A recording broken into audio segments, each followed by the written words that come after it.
Hi everyone, it's me again. Welcome Ashley. Hi everyone, my name is Ashley and I'm from Hayes, Malaysia. Yep. Yeah, so let me just click on it. So yes, I mean Career Day, right? What's Career Day about? It's about career. Has anyone heard of Hayes? Only you two? Gosh. 3. That's fine. That's why Ashley is here. If you want to look for a job, Yeah, Ashley please, may be the go-to person. So please. Yeah. Sure, thanks Scott. Yeah, guys, so just a very quick introduction. Hayes is actually a global recruitment firm. We are originally from the UK. However, in Malaysia, we have over 10 years of presence already. As you can just see a quick overview, actually globally we cover about 33 markets, and in APAC we have pretty strong presence in Malaysia, Singapore as well as Thailand, which is our newest office. Yeah, we have over 50 plus years of experience in recruitment itself, and generally we actually cover about 12 specialism. So to name a few very big areas that we primarily look at would be accountancy and finance, technology, as well as banking and financial services. So these are the few areas that we have a very strong focus on. And personally for myself, I actually recruit within the governance space for the financial services sector. Yeah. Thank you. I think I have had the pleasure of visiting Hayes' office, I think either in the UK or Hong Kong before, and it's great. And I think, like Ashley mentioned, they're a global organization. They helped a lot of people to do job matching. Yep. But they also have a lot of insights. So we're very fortunate today to have Ashley to be here today, sharing the recruitment chance, interview tips, CV tips, and of course to answer a lot of your questions. So please, keep them coming. But before that, let's take a look at let's do a presentation first. I think in the last session you hear a lot about AI. In this session, it's also a bit about AI, but also sustainability, because these are the two biggest trends that are hitting, the finance and investment world, but the larger world, exactly. In fact. Yeah. So this is, I think, a snapshot of the survey that I quoted this morning for those of you who are here. Again, in every year we do a graduate survey.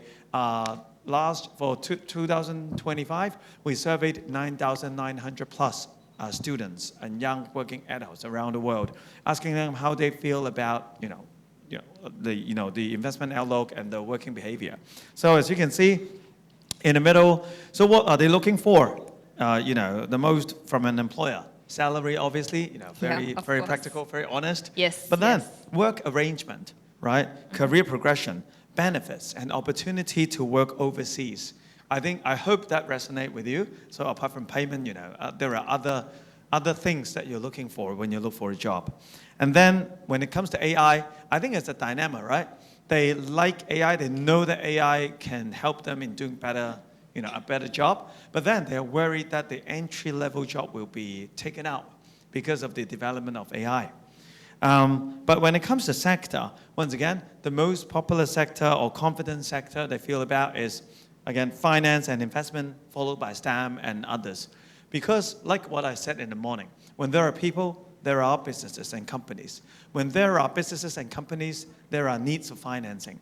Corporate financing, fundraising, getting listed, investment whatsoever. So yeah, the future is still bright. Yeah, I completely agree as well. When we speak to candidates, these are also one of the very general feedback that we always get when we ask the candidates, what are you guys looking for next? Yep. Right. So this slide shows how graduates and young working adults feel. Next slide is how CFA charter holder feels. You still remember how many charter holders we have around the world? Florence mentioned it this morning. Raise your hand. 10,000 CFA charter holders? 100,000? 200,000? Good to see. At least see a couple of hands. You were here this morning. That's great. Okay, we have over 200,000 CFA charter holders around the world. And this survey is a massive survey that we conduct among the charter holders. And we've gotten a 17,000 plus response on how they feel about the compensation, the trends and all that. So take a look at the middle. In APAC, the respondents are primarily working for, portfolio management or investment analysis or consulting. Next, just some key highlights. So what's driving compensation from the eyes of our CFA charter holders? They realized that, after COVID and in the process of market recovery, there is a lot of volatility in both the market and the compensation. And they feel the pressure on the fee compression. That's driven by, maybe it's COVID, maybe it's AI, but many factors, right? Or geopolitics. But in a nutshell, fee compression is one. And then the investors are willing to pay more on the performance-based incentives rather than the fixed fees. So that's an inevitable trend. But when it comes to job functions, or job roles, AI obviously is very popular, but again, it's a jargon. It's a big word, it's a buzzword. What's AI really? I think it's really hard to define AI because it's so broad. Data science is one, but in addition to AI and data science, private markets is definitely a growing trend. A lot of money is deploying into private markets, and hence they need a lot of talent in this area. Regulations, again, is broad. It's existed for a decade or decades, okay? But regulation on AI, regulation on Web3, regulation on Bitcoin, blockchain, regulation on private markets, many things. But again, they need regulation experts. So that's also a trend when you're looking for, what sort of job should I do? What sort of functions should I be in, etc. Okay? So that's 3 regulations, AI, data science, private markets. Okay? So, sorry, is that the one? Yep. Next slide, you get to see. When it comes to competition, a lot of firms, tech firms, hedge funds, private equities, they're hiring right now. And again, I come from Hong Kong, so stock market is doing great, IPO is doing great. So iBanks are hiring a lot right now. But again, I think a lot of firms would prefer hiring from a talent point of view, from a skills point of view, a mix of finance and, let's say, biotech, tech kind of skills. But from a strategic point of view, they would also look for talents that have global insights, global landscape, global views, yeah? And then, on the other hand, remote work and flexibility, I think, especially in the Western world, is being considered into a package. So some firms actually give different pay to depending on whether the employees would like to, work a few days from home or to work 5 days in the office. So depending on the working arrangement that candidates are seeking, there will be different packages that employers are getting into with them. Yeah, I think just to quickly chime in as well, Scott just now did mention about a lot of firms right now looking for people with global experience. Personally, I do also see a lot of foreign firms looking to set up their either like shared services or they want to set up their offices here as well in Malaysia. I mean, if you were to compare ourselves to our neighboring countries like Singapore or even like Bangkok, for example, actually we do have we stand at a very good point because first of all, our currency is slightly lower. And I think communication language skills-wise, we are quite up there. And the people that we have in Malaysia are very adaptable. So these are one of the few areas that we have also noticed. And of course, with the global experience that the individual brings, you would definitely stand out more as well. Yep. Thank you. So just very quickly, I think a question was asked, apart from CFA program, how many levels of CFA exams are there? And then someone answered that in addition to CFA program, we have other certificate programs.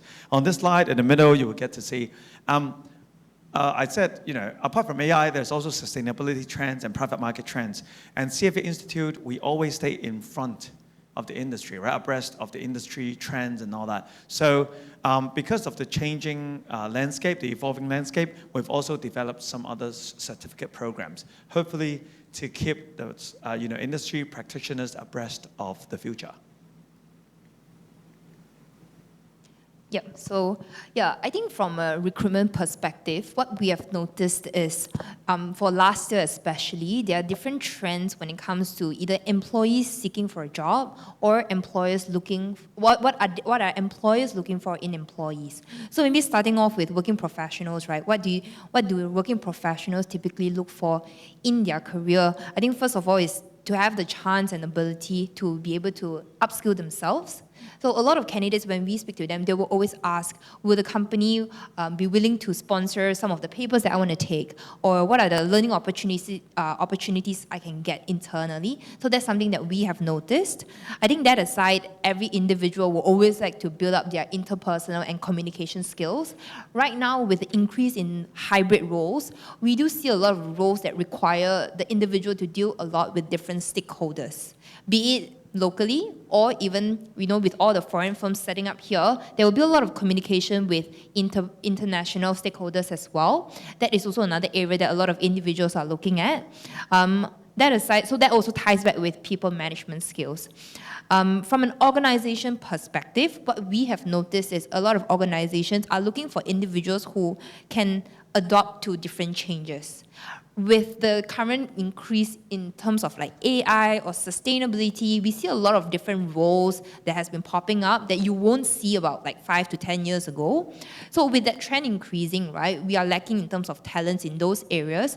So how are we gonna get people to transition to this area is something that a lot of organizations are looking for as well. So not just if you have the technical skills, then yes, that's great. Of course, having the willingness to learn is also another thing that a lot of employers are looking at. Tying back also, same thing, communication and interpersonal skills is also very important. And also having the ability to think critically is one of the key areas that a lot of employers are looking at right now too. Yeah, I think moving on to the next slide. So actually, Hays, we actually produce a salary guide publication every year. So prior to publicizing this publication, we would then do a survey, right? So through the survey, what we realized is most employers right now find it very difficult to recruit for intermediate level. So maybe I would like to kind of define intermediate level as maybe somewhere between 2 years to 6, 7 years, somewhere around there. And one of the main challenges that we realize is at an intermediate level, they normally will require somebody with very technical skill sets. So it can be very niche as well. However, with how the market is evolving right now, we don't really have a lot of talents in those areas. So again, tying back to my previous discussion is being able to adapt to the changes with how the market is progressing right now is going to be very important. Yeah. Thanks, Ashley. So I think in the following, we'll spend some time looking into 2 mega trends that is impacting the industry. First one is AI. The other one is sustainability. Okay? We'll go by research first. It's a research conducted by CFA Institute. So we surveyed a lot of employers, asking them, hey, when it comes to AI, are you really excited about it? Is your workforce ready?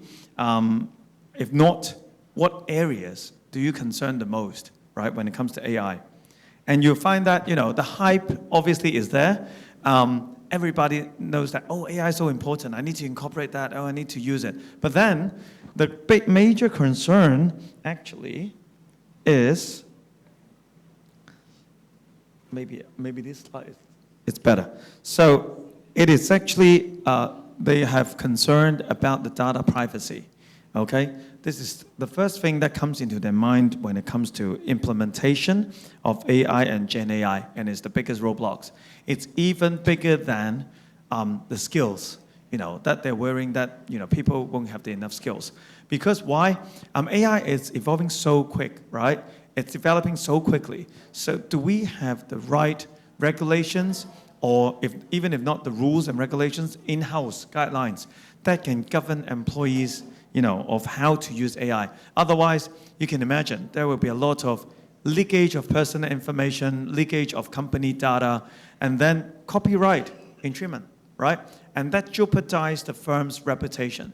So while AI is so, flamboyant, sexy, you can do a lot of things with it, But when it goes wrong, it can really jeopardize your firm's, reputation and revenue and, even existence. So that's the first roadblock. But of course, when it comes to second, it's about skills.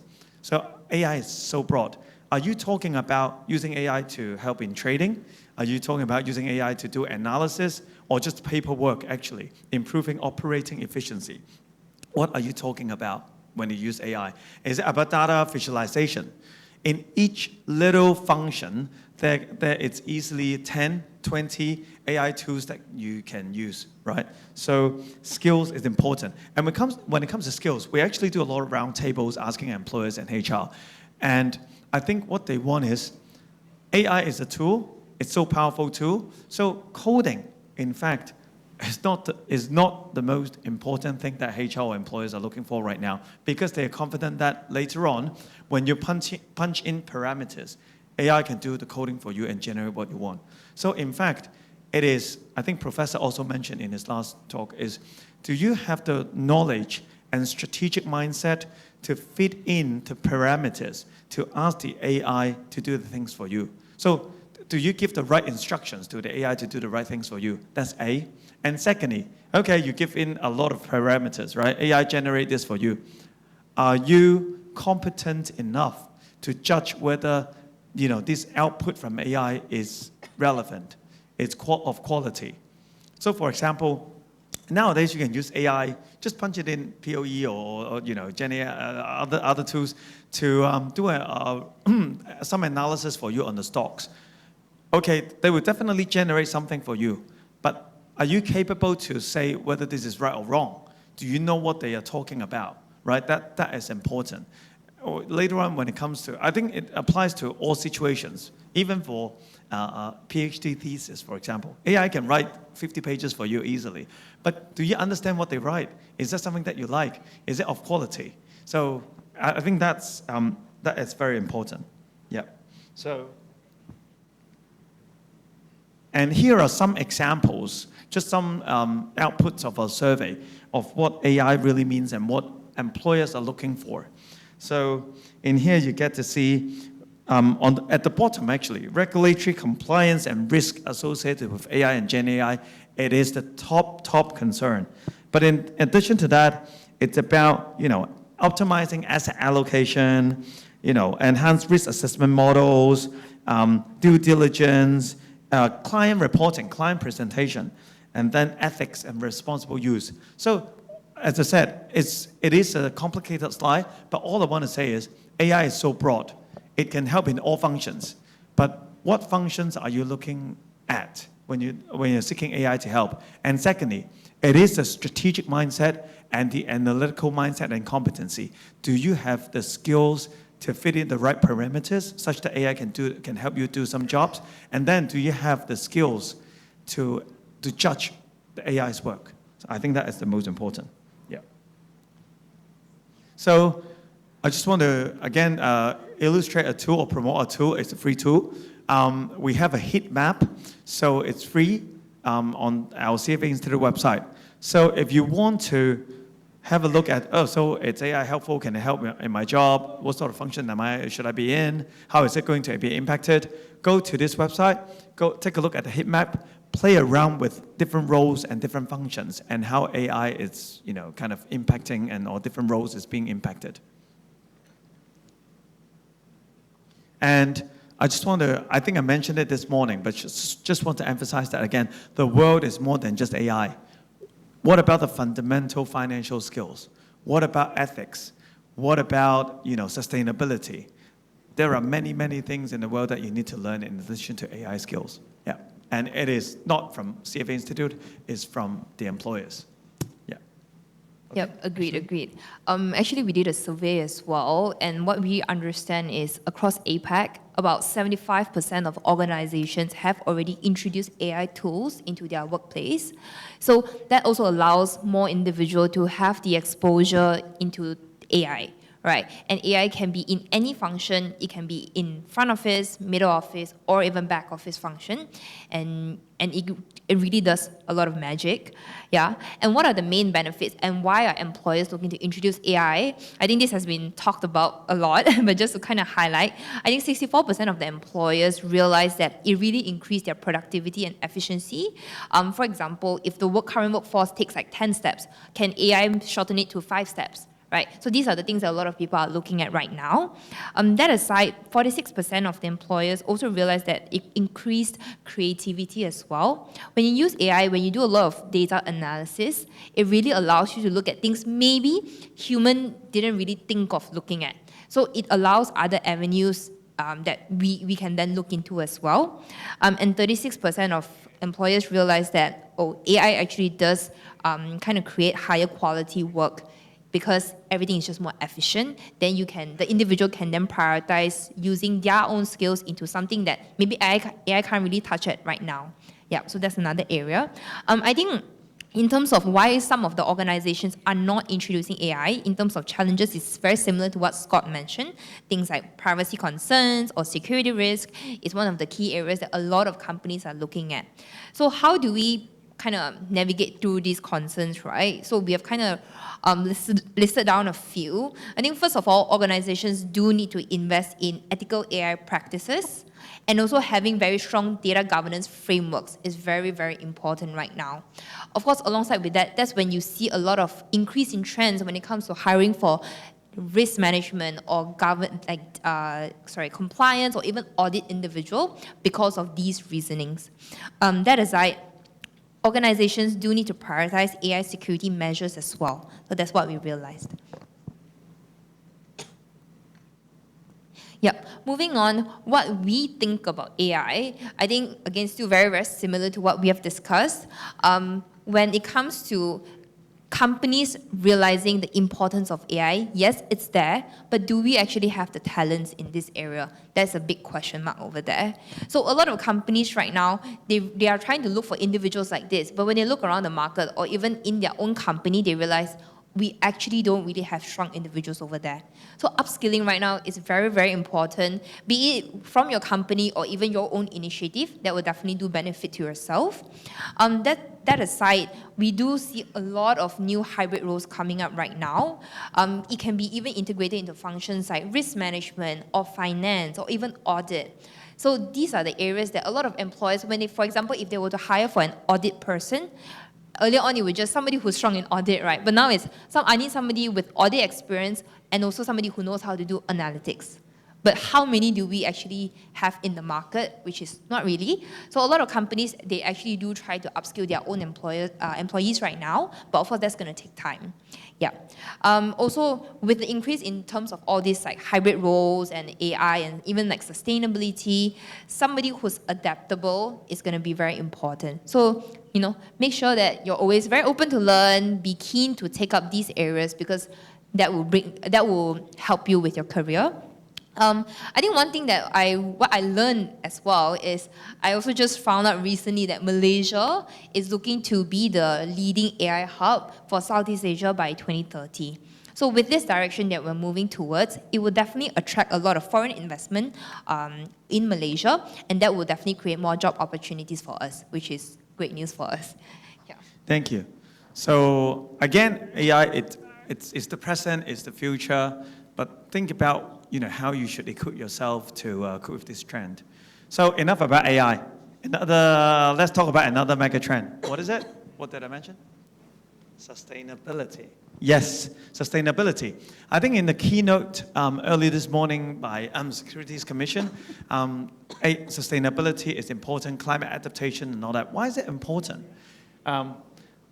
Take a look at this slide. It's actually a study from the World Economic Forum. They analyze the key trends and drivers that are impacting the world.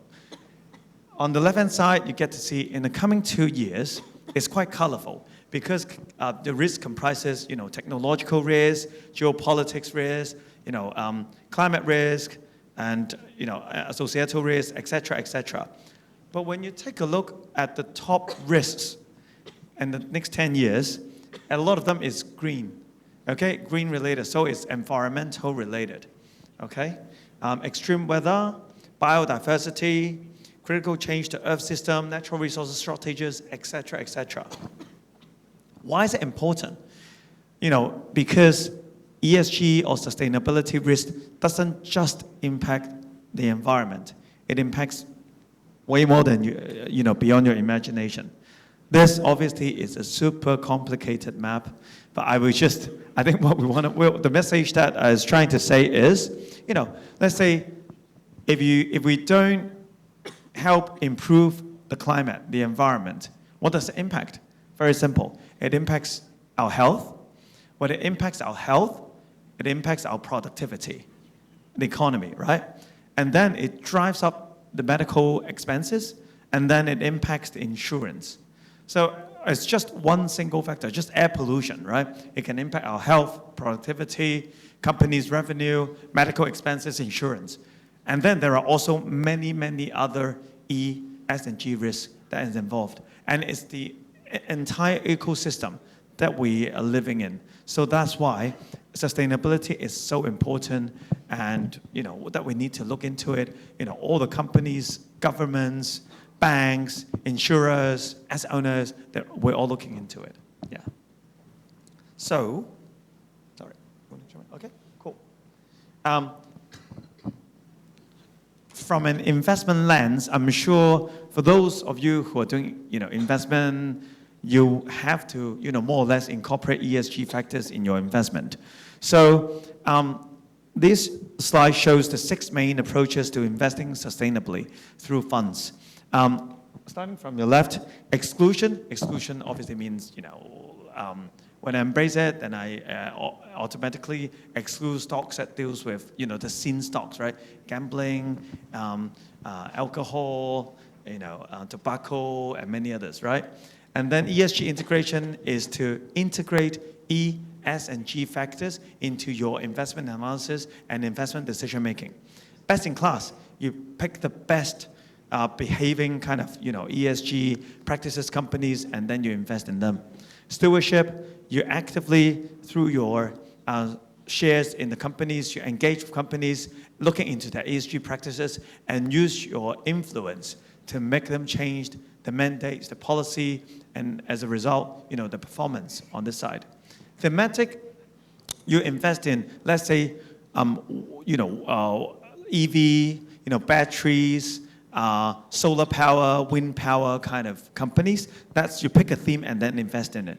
Impact investing, it's more towards the philanthropy. It's doing good and also doing great to the environment.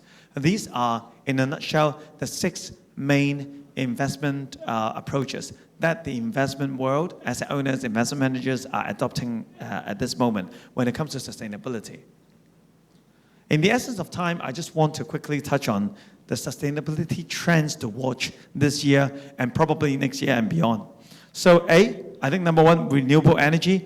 Definitely you get to see more EVs on the street, right? And of course, when it comes to housing, I think it's getting more and more, solar panels being installed, then electrical cookery is being, implemented instead of gas cookery. And we also get to see a trend, which is public versus private, okay? So government alone can never have enough money to finance all these developments in sustainable energy. So you need private to be in place as well. But when you need private in place, private companies, very simple, they need to make money as well. So it's public-private partnership, yeah? And on the other hand, the second point is physical climate hazards. If you have read on the news, I'm not sure, once again, about Malaysia, but Hong Kong, over the past 3 weeks, we have had 3 black rain signals, going on. So a lot of rains, flooding everywhere, and then, employees will have to work from home or get stuck somewhere. So how can finance and investment help to improve the climate situation? It's not, you can't do it in a year or 5 years, right? It's a long horizon. But if we don't start now, later on, we're going to see more and more typhoons, more and more floods going on. So, yeah.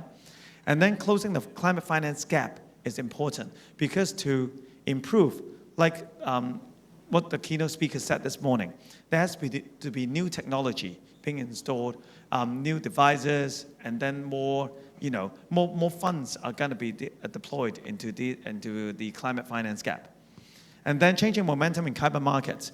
I think carbon markets, carbon quotas, it's going to be more and more important because eventually the government is going to deploy cap, especially to blue chip companies or other companies, that there is a carbon credit, carbon quota.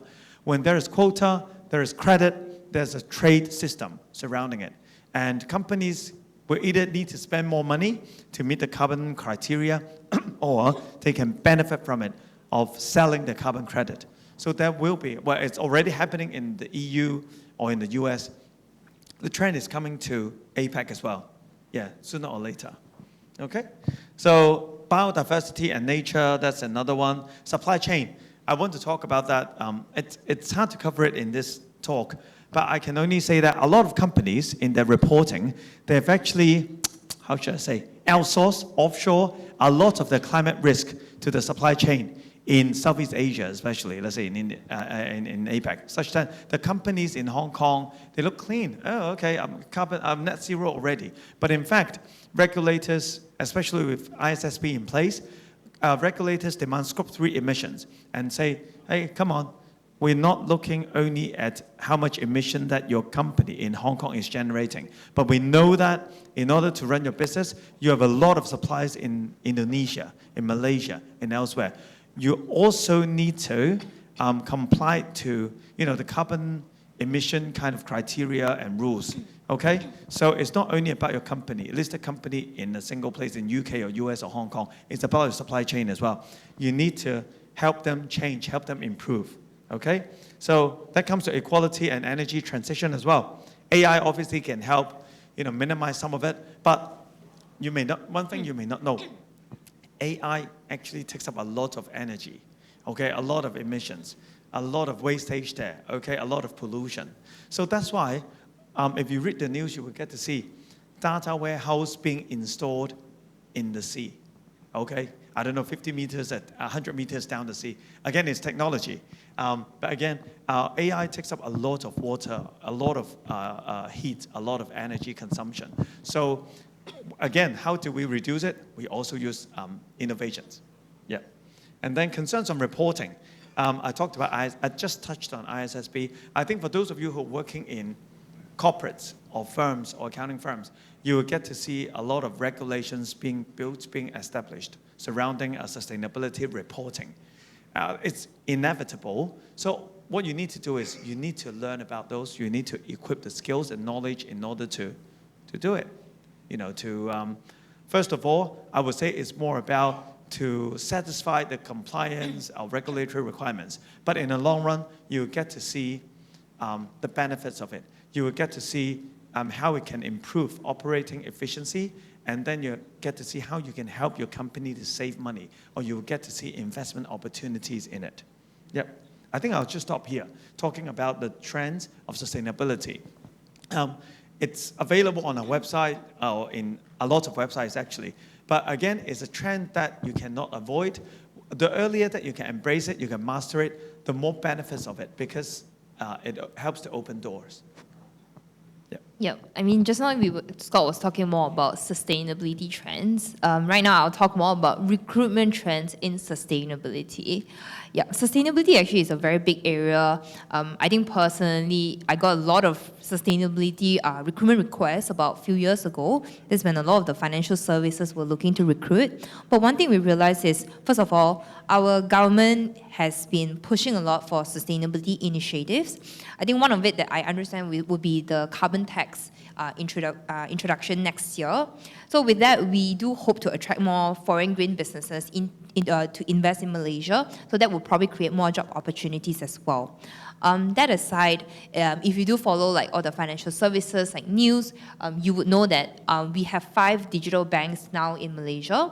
Of course, all these digital banks, what are their aim is to reduce carbon footprints. How?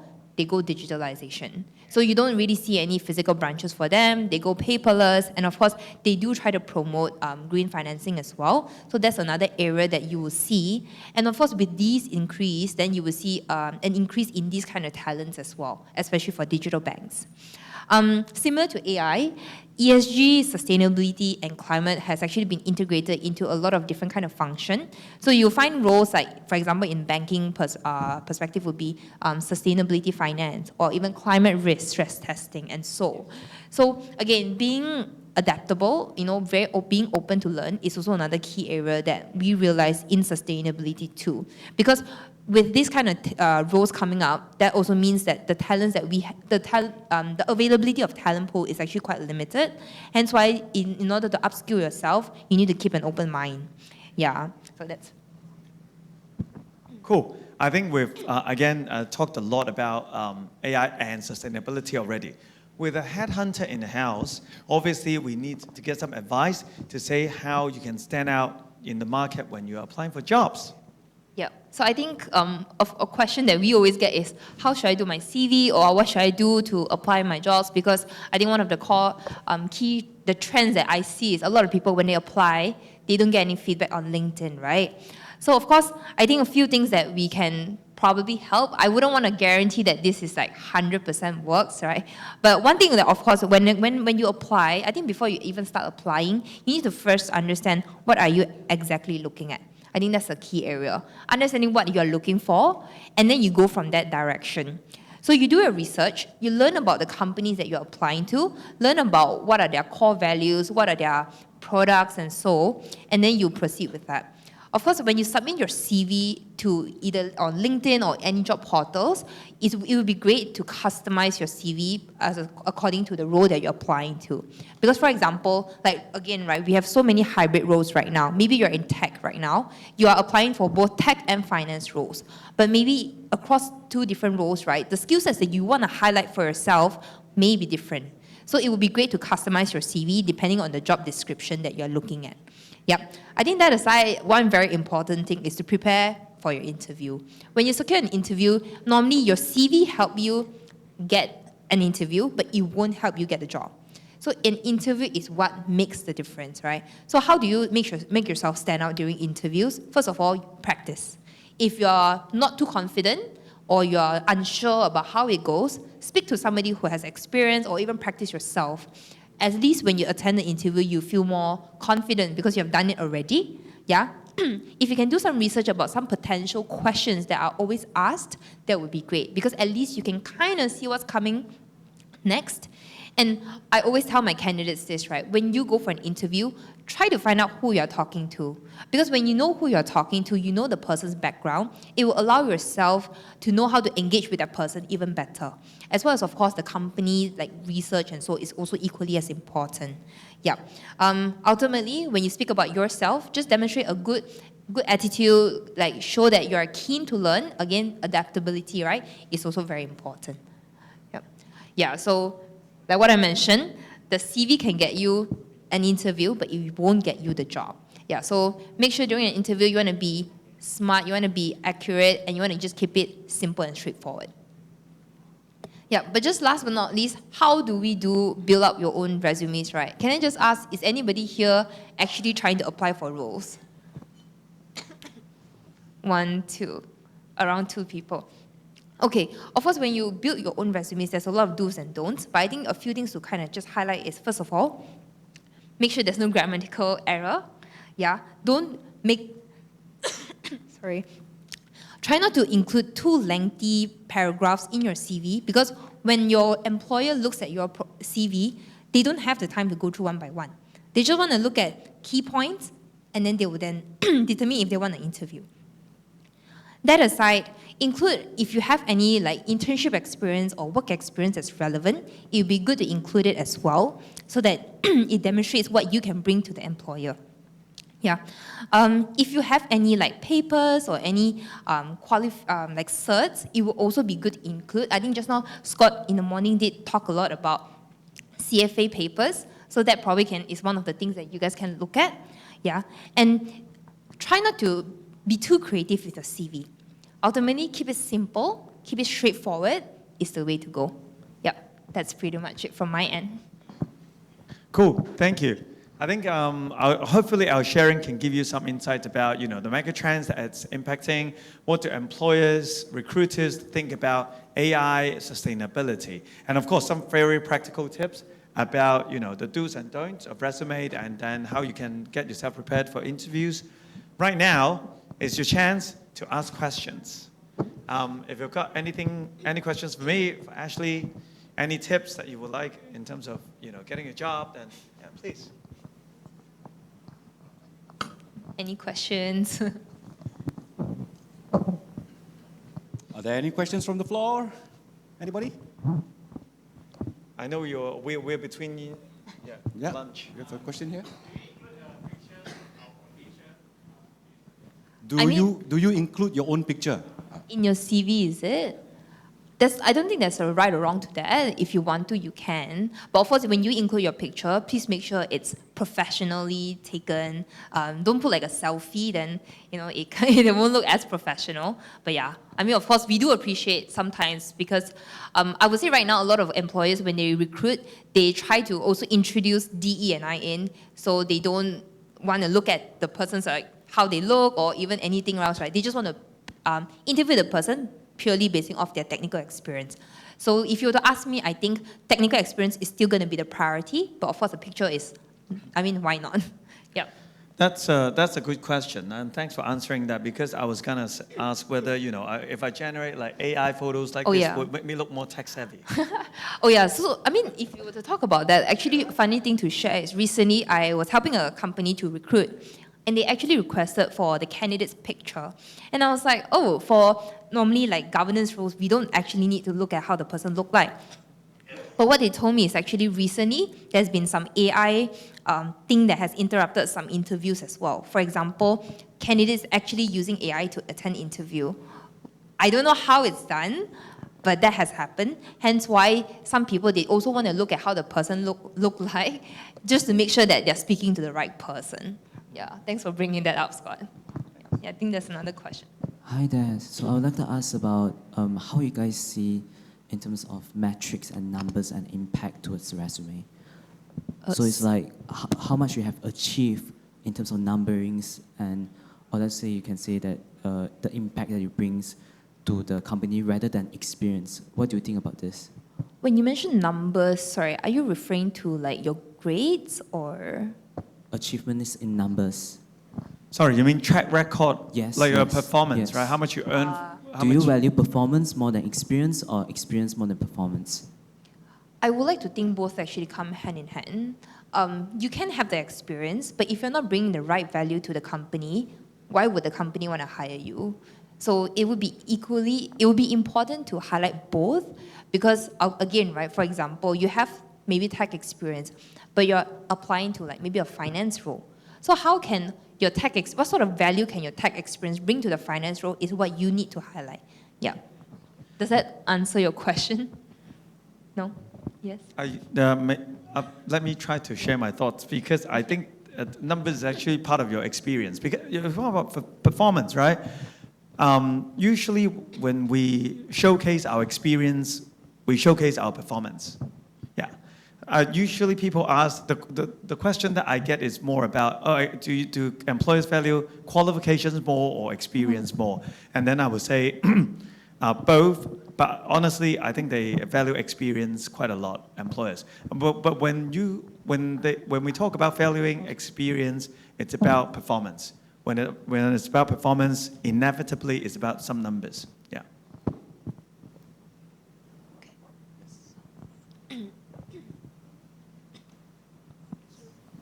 Hi, Ashley. I would like to ask, why can't we include the referee details? Oh, honestly, personally, I would like to think it's PDPA. Yeah. Normally, what we will encourage candidate to include, it will just be, it's upon request, then only you can put that in. Yeah. Because not everybody will be comfortable to be, to have their numbers out there. And sometimes it's very hard to control where your CV goes. You don't want your CV to be everywhere and your referee contact to be everywhere as well. Right. Can we just put the name, the position, the company, but not the contact details? Is that all right? Yeah, I mean, to be honest, I think this is just more like some tips that we provide, but there's never a right or wrong to that. If your referee is comfortable with that, I would personally definitely advise you to speak to your referee before you do that. If he or she is okay with that, then yeah, please do so. You can just put the name, the company name, or even you want to put their corporate email. That works as well. But ultimately, it also depends on what they are comfortable with. Okay, thank you. I think that's very important. Always talk to your referee and get the approval first, or at least give him or her a heads up. Yep. Very recently, I've been approached. I got an email from, I don't know, a CV validation kind of company, just asking me to validate whether one of my interns in the past years has worked in my company. And then in the first 2 emails, I just treat them as scam. I just chuck them away because I really thought it was scam. But later on, I think they called me up and said, oh, okay, do you know this person? You know, was he once an intern in your company? I said, yes. Why? Because he's got an offer, and they put my name down as a referee. But that intern, I mean, he didn't contact me. So what should I do? But it's okay. At the end, I gave him, you know, the reference and my comments. Yeah. Yeah, so giving a heads up is very important.